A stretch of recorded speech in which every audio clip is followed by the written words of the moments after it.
So yun tol, may nakita tayo tol na ano, nakalalamove siya. May box siya ng lalamove sa likod, tapos naka-move it din siya. Naka-uniforme siya ng move it. So tatanong natin kung ano, okay lang yung ganon. Hindi ko alam kung anong ginagamit niya ngayon, kung naglalalamove siya o naka-move it siya. Yun yung tuloy ng utik niya, hindi ko na nakabutan. Nagawin kasi tayo ng camera eh. So ito yung kahabaan ng Sumulong Highway mga tol. Ang sarap pagpatakbo rito, lalo na pagka ito, mga Sabado, Linggo. Sa ngayong Sabado, wala masyadong nagbibisikleta. Pag Linggo, ang dami nagbibisikleta dyan sa gilid.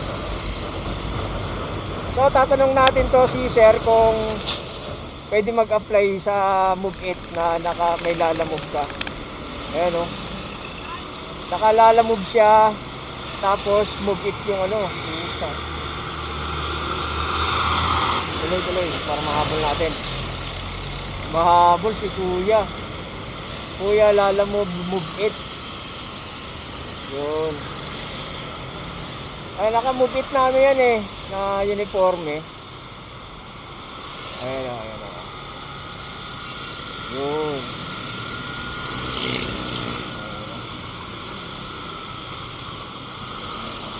Sir, musta? Nakalalamove ka ngayon? Move It? Pwede pala yung mag-apply ganyan? Bahala ko rin mag-apply eh. Pwede. Makakapag ano mo lang. Ano, lang yung kunyari, direct tapos ang class. Ah, yan, mga ganon. Kasi may ano na ako, ito, lalamove na ako eh. Gusto ko kahit pa paano makapag ganyan kasi sa umaga malakas yan eh. So, alam mo yun. Matagal ka rin dyan, sir? Bago lang din. Bago ka lang din? Ayos ah. Ngayon, Move It ka ngayon.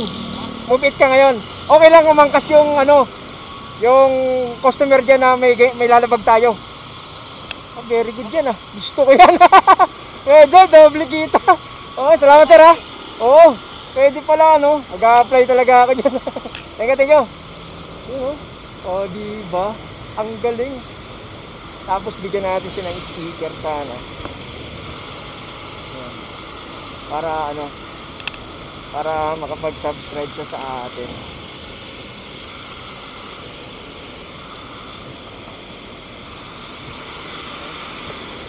Ang hirap nang kunin na yung sticker natin. Sana ba siya? Antayin natin siya.